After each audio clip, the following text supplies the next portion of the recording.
Yo, what's up guys? Welcome back to another video, and today I'll be scripting your funny Roblox ideas. So let's get started.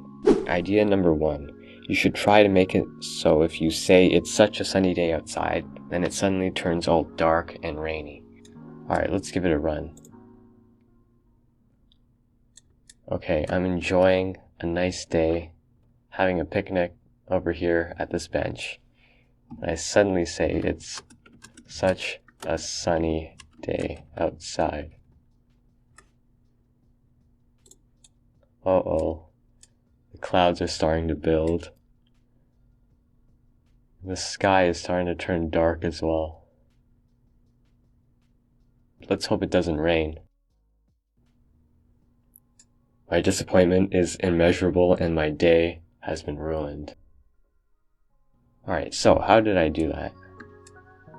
So first thing you need to do is to create a script that will detect the chat. So basically I stuck a local script into starter character scripts. I used the text chat service to detect when any incoming messages are said. So first we make sure that the message was actually sent. Then we compare the actual message with the string we want, the trigger string. So basically we see if the player has said the words, "It's such a sunny day outside." And if it does, it'll wait 2 seconds and then run these two functions. So it'll first make the skies cloudy and then make it rain. To make the skies cloudy, we basically created new clouds. And then we made the colors dark gray and then finally parented it to the terrain that's inside the workspace. I then used 2 for loops. So the first for loop was to incrementally make the clouds cover more parts of the sky. And the second for loop was to decrease the brightness until it got really dark. And the second part is to make the actual rain. So basically I created a raindrop. It's just a part that's super long. And I stuck it inside of replicated storage. So first thing we want to do is we want to clone it. I also had another part in the sky and I called it cloud. Basically, this is where all the raindrops will spawn from. So basically, I assigned the raindrops positions to where the cloud is, and I offsetted it by a random amount. So this would mean that the raindrops can spawn in different places every single time, so they're not all falling on the same area. And the last thing I did was parent it to the workspace, so you could actually see it. I then tweened it by assigning a goal to it. Basically, the end goal, the end position of the raindrop would be 500 studs below where the cloud was. Then created a new tween info, so basically the tween would last 5 seconds, and then finally created the tween. I played the tween, and then when it was finished, I destroyed the raindrop. And that's how you script that idea. Alright, idea number 2. When you say, "I'm so thirsty," a lemonade stand appears, but when you drink the lemonade, the entire map turns into lemonade. Let's do this. I'm so thirsty. Thirsty. I can't even spell properly. I'm so thirsty. Hey, lemonade stand. Hey, lemonade. Let me see if I can drink this. Uh-oh. What did I do? Who's gonna clean this up? Even the lemonade stand is falling apart. This is a disaster. I think I'm going out of business soon. Alright, so how did I do that? First thing I did was I stole this lemonade stand from the toolbox. I then inserted the Bloxy Cola tool using the insert service. And then I added a click detector inside. And I added a script inside, basically that when you clicked the click detector, it would parent the actual cola to the player's backpack so you could drink from it. And inside the Bloxy Cola script, when you activated the tool, basically when you drank from it, I added a little snippet of code here. So basically I created a lemonade pile by making a new part.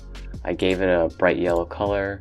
I gave it a 10 by 10 size, made it can't collide false and anchored, and basically set the position at the origin, so right in the middle of the map, and then finally parented it to the workspace so you could see it.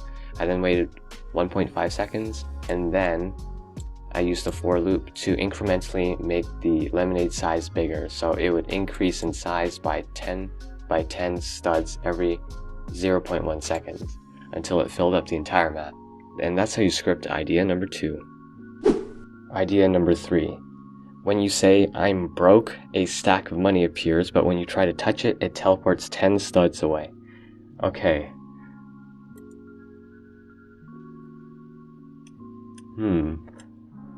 I'm broke. Hey, money. Oh, can I pick it up? Hey, come back here. I need the money. I have bills to pay, you know. This isn't a funny joke. Come back. Alright, so how did I script that? Basically, I stole this money bag from the toolbox. I added a click detector inside the handle. I put it in replicated storage. And then similar to the other 2 scripts, I had a local script that would detect when the user has said something. Basically, it'll detect when any messages are sent. It'll make sure that it's successfully sent in chat, and it'll check if it's equal to "I'm broke." And it'll wait 2 seconds, and then it'll create the money. Basically, I had a function that would clone the money bag and put it inside workspace near the middle of the map. I then referenced the click detector that was inside, and then click detectors have events, so it'll detect when anyone clicks on it. So basically I had a table of values, so -10 or 10, because you can offset values negative and positively. Basically I chose between -10 and 10 2 times, and then I moved the money bag. Basically I offsetted its position with the random coordinates I gave it. And that wraps up this episode. Comment below any ideas you want me to script, and I'll try to include them in my next video. Thank you guys so much for watching, and we'll see you in the next one. Looking for a group to join? Well, look no further. Scripted Games is the place for you, and the home of all our games. Join us today, link in the description below. Is Twitter your thing? Follow me at _Scriptix.